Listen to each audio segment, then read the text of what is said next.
नमस्कार दोस्तों, आज मैं यूपी बोर्ड कक्षा 10 के लिए सामाजिक विज्ञान का पेपर लेकर आया हूँ जो कि 2022 का है। तो समय 3 घंटे 15 मिनट है। पूर्णांक 70 नंबर का है। तो अगर आपका एग्ज़ाम हो चुका है तो पेपर मिला सकते हैं। नोट दिया है। प्रारंभ के 15 मिनट परीक्षार्थियों को प्रश्न पढ़ने के लिए निर्धारित है। वही अंग्रेजी में भी दिया है। तो निर्देश नीचे है। यह प्रश्न पत्र 2 खंडों क एवं ख में विभाजित है। प्रत्येक खंड के सभी प्रश्न एक साथ हल करना है। आवश्यक है प्रत्येक खंड का उत्तर नए पृष्ठ से प्रारंभ किया जाए। प्रत्येक प्रश्न के लिए निर्धारित अंक उसके सम्मुख अंकित हैं।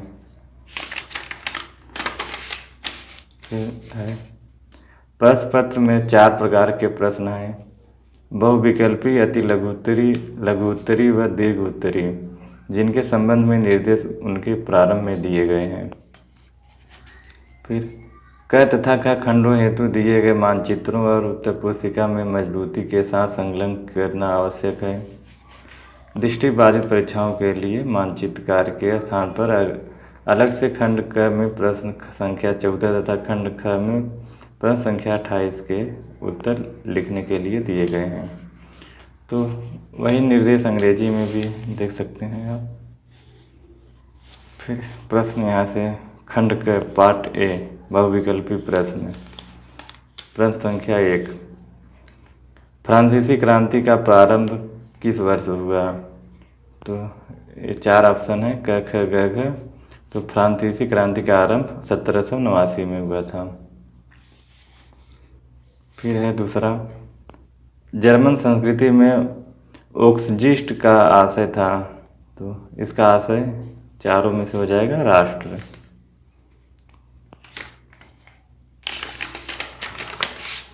फिर अगला है तीसरा, संसदीय प्रचार तंत्र की स्थापना किस देश में सर्वप्रथम हुई?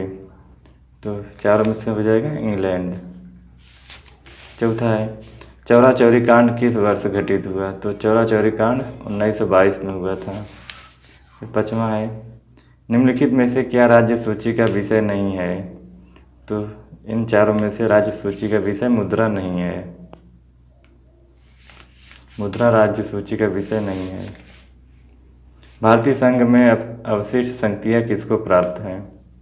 तो इसमें हो जाएगा इनमें से कोई नहीं, क्योंकि भारतीय संघ में अवशिष्ट की शक्तियाँ राष्ट्रपति को है।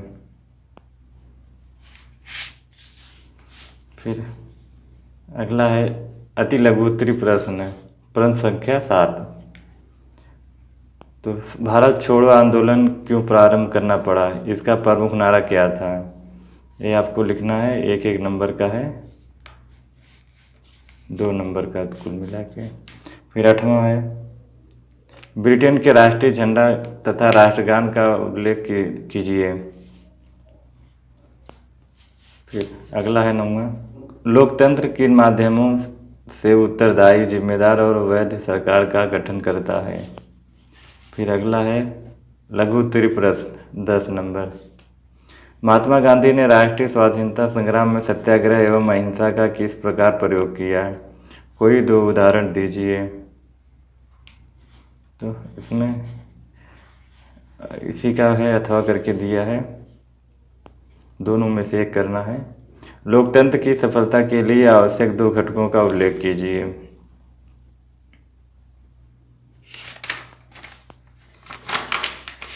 फिर अगला है 11वां,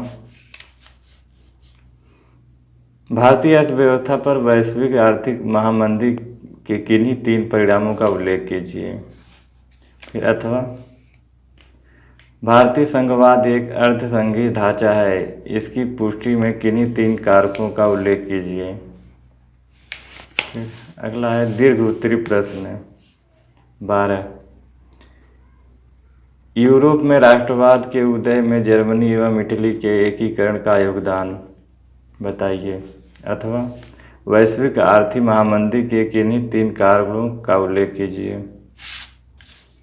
फिर 13वां है, भारतीय संविधान की संघात्मक विशेषताओं का उल्लेख कीजिए। आपातकाल में यह किस प्रकार एकात्मक हो जाता है? अथवा भारत में स्थानीय स्वशासन की किन्हीं 3 गुणों एवं समस्याओं का उल्लेख कीजिए। फिर आगे है मानचित्र संबंधी कार्य, मैप वर्क। निम्नलिखित स्थानों को भारत के दिए गए रेखा मानचित्र में कर चिन्ह द्वारा नाम सही दर्शाइए। सही नाम तथा सही अंकन के लिए आधा आधा अंक निर्धारित है।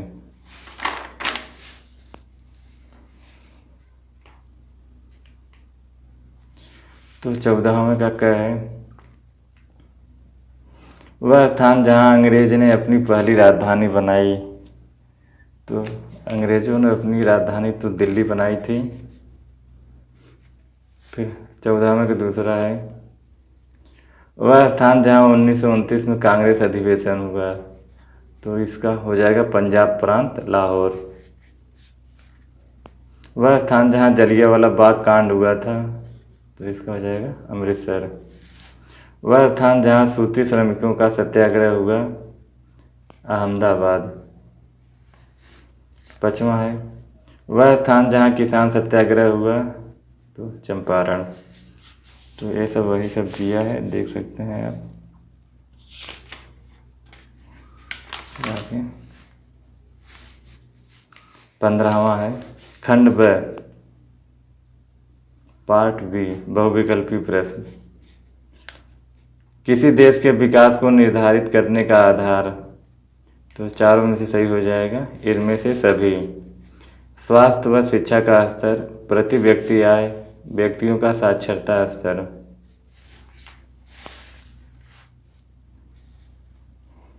सेवा क्षेत्र निर्धारित में किस क्षेत्र में सम्मिलित किया जाता है। तो सेवा क्षेत्र को तृतीय क्षेत्र में सम्मिलित करते हैं।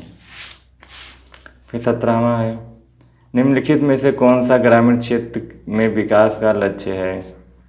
तो इनमें से ये भी हो जाएगा सभी। नियमित कार्य, उपज की उचित कीमत, बेहतर मजदूरी। फिर 18वां है, बांधों को भी कहा जाता है, खाली स्थान है तो बांधों को जल का भंडार भी कहा जाता है। 2 राज्यों के बीच वस्तुओं का आदान प्रदान कहलाता है।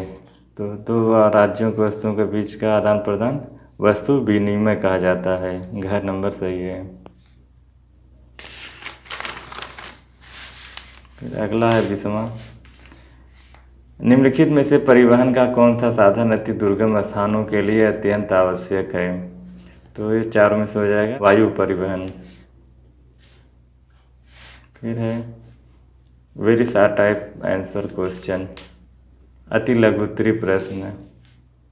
21, शिशु मृत्यु दर का अर्थ लिखिए। 22वां है, उपभोक्ताओं के शोषण को रोकने के लिए किन्हीं 2 उपायों का सुझाव दीजिए। निम्नलिखित में वन्य जीव चीते के विलुप्त होने के 2 कारण बताइए। 24वां है, कृषि क्षेत्र की 3 प्रमुख समस्याओं के नाम लिखिए। उसी का अथवा करके दिया है। वैश्वीकरण से आप क्या समझते हैं। 25वां है, ऊर्जा के परंपरागत तथा गैर परंपरागत स्रोतों में अंतर स्पष्ट कीजिए। फिर अथवा करके दिया है उसी का। भारत में लौह अयस्क की किन्हीं 3 पेटियों के नाम लिखिए। जो अथवा करके दिया है दोनों में से एक करना है। फिर है दीर्घ उत्तरी प्रश्न 26 नंबर, भू संसाधन का अर्थ लिखिए। एक संसाधन के रूप में भूमि का उपयोग किन उद्देश्यों के लिए किया जाता है, व्याख्या सहित लिखना है। 6 नंबर का है, भारत की मुख्य फसलों पर एक टिप्पणी लिखिए। दोनों में से एक करना है। फिर है 27वां, संगठित तथा असंगठित कार्य क्षेत्र के अंतर को स्पष्ट कीजिए। असंगठित क्षेत्र में श्रमिकों के शोषण को रोकने के लिए आप क्या सुझाव देंगे। 6 नंबर का ये भी है। अथवा आर्थिक क्रियाओं के क्षेत्र के नाम लिखिए। पिछले कुछ वर्षों में भारत में तृतीय क्षेत्र के बढ़ते हुए महत्व के मुख्य कारण हैं, समझाइए। फिर अगला है मानचित्रकार। निर्देश दिए गए भारत के मानचित्र में निम्नलिखित को दर्शाइए। 28वां है, पहला 28वें का, हिमालयन यव पाए जाने वाले किसी एक प्रदेश का नाम लिखिए चिन्ह सहित। दूसरा है, कॉफ़ी की खेती करने वाले किसी एक राज्य का नाम चिन्ह सहित लिखना है। आधा आधा नंबर का है, कुल मिला के 1 नंबर का होगा एक प्रश्न। भारत के सबसे पुराने तेल उत्पादक राज्य का नाम चिन्ह सहित लिखना है। चौथा है, भारत के किसी एक परमाणु ऊर्जा केंद्र का नाम चिन्ह सहित। फिर 5वां है, मुंबई नगर चिन्ह सहित। फिर दृष्टिबाधित लोगों के लिए है। तो बस यही था यूपी बोर्ड कक्षा 10 के लिए सामाजिक विज्ञान का पेपर 2022 का। तो फिर मिलेंगे अगले वीडियो में, तब तक के लिए नमस्कार।